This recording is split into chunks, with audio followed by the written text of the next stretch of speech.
நண்பர்கள் அனைவருக்கும் Sri சாயருள் YouTube channel சார்பாக அன்பு வணக்கங்கள்.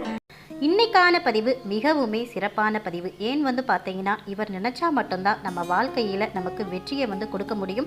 அது மட்டும் இல்லாமல் பெரிய பெரிய பதவிகளில் இருக்கணும் ஆசைப்படுறவங்க, பெரிய பெரிய வேலைகளுக்கு போகணும்னு ஆசைப்படுறவங்க, அவங்களுக்கெல்லாம் பார்த்தீங்கன்னா இவருடைய அருள் அப்படின்றது கட்டாயம் தேவை. அவர் யார், அவரை எப்படி நாம் வழிபாடு செய்யணும், அது குறித்த ஆன்மீக தகவலை தான் இந்த பதிவில் சொல்லியிருக்கேன். அதனால் பதிவை முழுவதுமாக பார்த்து முழு தகவலும் தெரிஞ்சுக்கிறேங்க.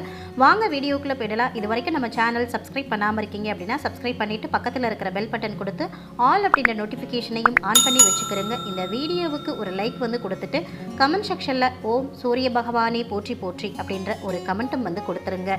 நம்முடைய வாழ்க்கை அப்படின்றது பல கஷ்டங்களும் சுவாரஸ்யங்களும் நிறைஞ்சது. அந்த வகையில் மனிதனாக பிறந்த எல்லோருக்குமே ஏதோ ஒரு சூழ்நிலையில் அவமானங்களும் மீள முடியாத துன்ப நிலையிலும் ஒரு முறையாவது காலம் அவங்கள கொண்டு போய் நிறுத்தியிருக்கும்.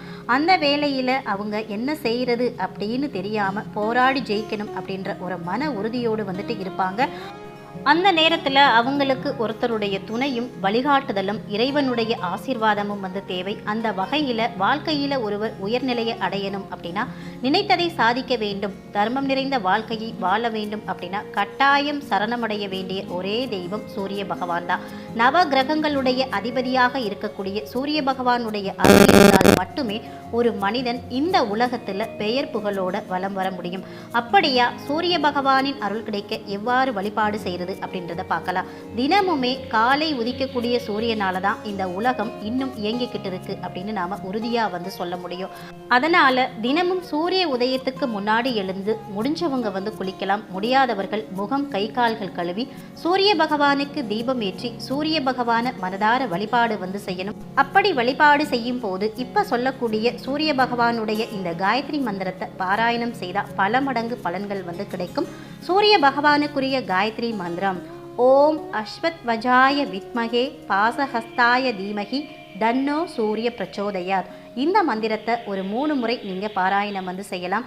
மந்திரம் சொல்ல முடியல அப்படின்னு நினைக்கிறவங்க கவலைப்பட வேண்டாம். இப்போ பார்த்தீங்கன்னா இருக்கக்கூடிய தொழில்நுட்ப வளர்ச்சியால் நிறைய தெய்வீக பாடல்களை நம்ம கேட்பதற்கான வாய்ப்புகள் இருக்குது. அதனால் நீங்கள் உங்கள் வீட்டு டிவிலேயோ உங்கள் செல்ஃபோன்லேயோ இந்த மந்திரத்தை நீங்கள் போட்டுட்டு காலையில் கேட்கலாம். இந்த மாதிரி தொடர்ந்து நாம் சூரிய பகவானை தினமும் காலை நேரத்தில் வழிபாடு செய்கிறப்போ நம்ம வாழ்க்கை ஒரு அழகான நடைமுறைக்கு வர்றதையும் நாம் சந்திக்கக்கூடிய இன்னல்கள் அதாவது கஷ்டங்கள் படிப்படியாக குறையிறதையும் நம்மளால் கண்கூடாக பார்க்க முடியும். அதோடு சேர்த்து சூரிய பகவானை வழிபாடு செய்த கையோடு நாம துளசி தேவியை வழிபாடு செய்யணும். துளசி தேவி அப்படின்றவங்க மகாலட்சுமி தாயாரோட அம்சமா சொல்லப்படுறாங்க.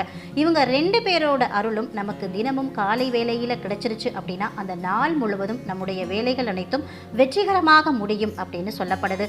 அதே சமயம் எவ்வளவு பெரிய அவமானங்கள் எவ்வளவு பெரிய துயரங்கள் வந்தாலும் சூரிய பகவான் நமக்கு ஒளியை கொடுத்து நம்மை இருளிலிருந்து காப்பாற்றுவார் அப்படின்னு சொல்லப்படுது.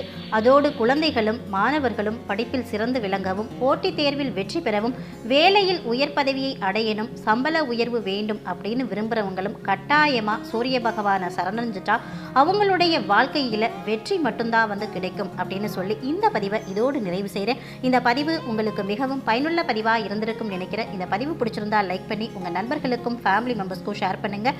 அவர்களும் பார்த்து பயன்பெறட்டும். இந்த பதிவை பற்றின கருத்துக்களையும் உங்களுடைய சந்தேகங்களையும் கமெண்ட் செக்ஷனில் சொல்லுங்கள். மற்றொரு நல்ல பதிவில் சந்திப்போம். நன்றி, வணக்கம், வாழ்க பல்லாண்டு.